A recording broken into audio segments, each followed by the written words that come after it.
A VBAC stands for a vaginal birth after a cesarean. If you are hoping to have a vaginal delivery after you've had a cesarean delivery, here are some key essential factors in order to help make that successful for you.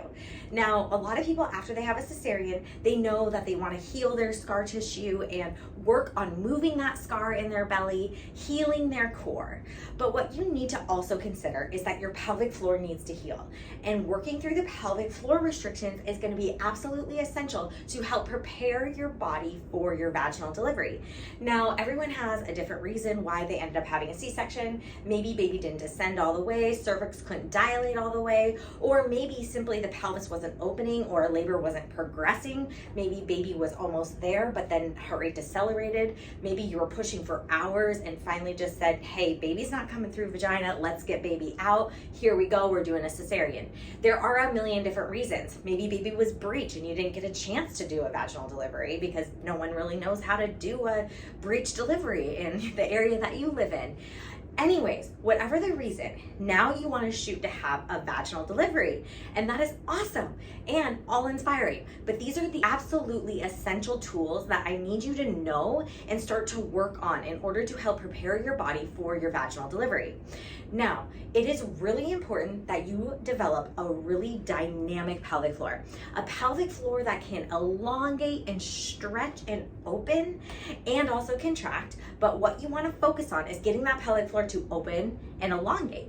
What happens after you have a cesarean is that when they cut you in your abdominal wall and they stitch you back together, the tissue becomes tightened and bounds down here. When that happens, then it also lifts up on the pelvic floor because you have the fascial layer in the belly that integrates down into the pelvic floor. All the tissue is the same.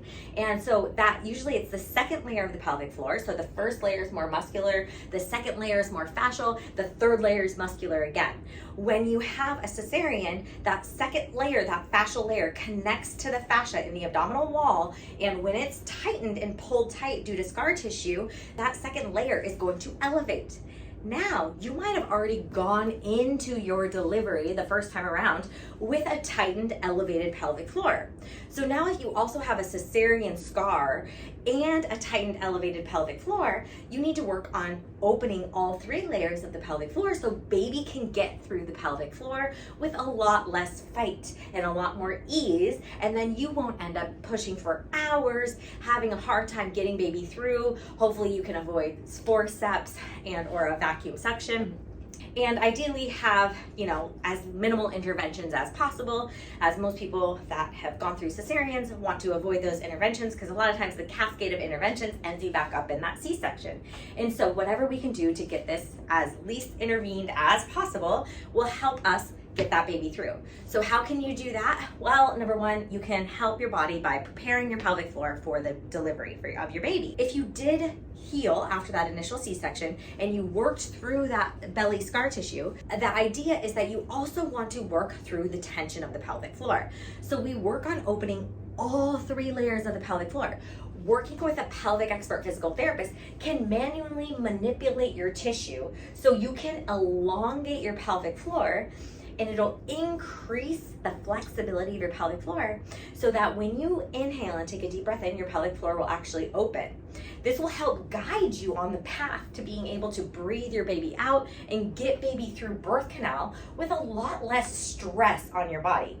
But if you're trying to get baby through the birth canal of a tightened pelvic floor that's elevated, that's cement-like, that doesn't have a lot of flexibility, then you're gonna be working really hard to try to get the baby out.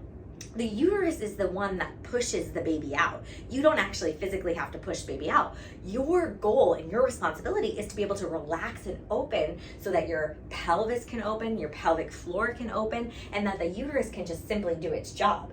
So when you prepare your body for this delivery, the best preparation you can do is really getting that flexibility of your pelvic floor.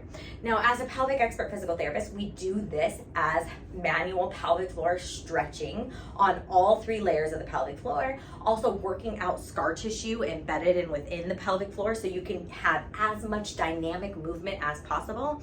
When we get that flexibility, that eccentric length, that actually makes our pelvic floor much stronger, so it can help improve things like incontinence, so you won't pee your pants. It will help improve things like decreasing your risk for prolapse. If you have a prolapse, it will help the prolapse have space so it's not getting squeezed out of your body.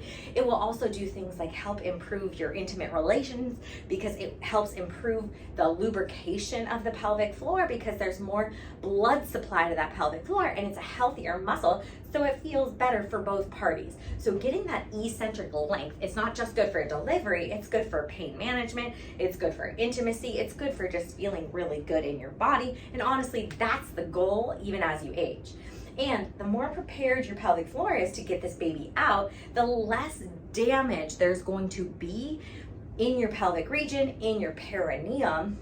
And so you're gonna help prevent things like the tearing in the pelvic organ prolapse from hours and hours of pushing or from pushing into these cement walls, which can be the pelvic floor. So we wanna soften those walls, we wanna soften the muscle, increase the flexibility, and that's gonna help you have that successful VBAC or vaginal birth after cesarean. That's really what we see as the biggest indicator. Now, there is a lot of mental hurdles to get through in order to have a successful VBAC.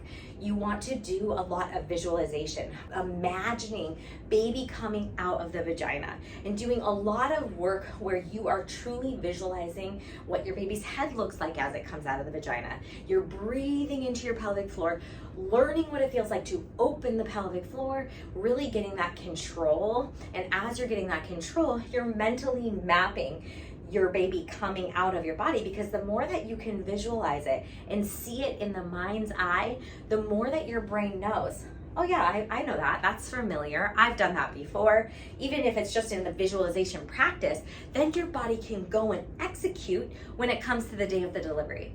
So these are my tips for getting you conditioned and ready for your desired VBAC, not for the faint of hearts. A lot of doctors don't support VBAC, or they say they support VBAC, but then when you get to 36, 38 weeks, they're scheduling your cesarean. And you're like, what are you doing? I'm having this baby vaginally.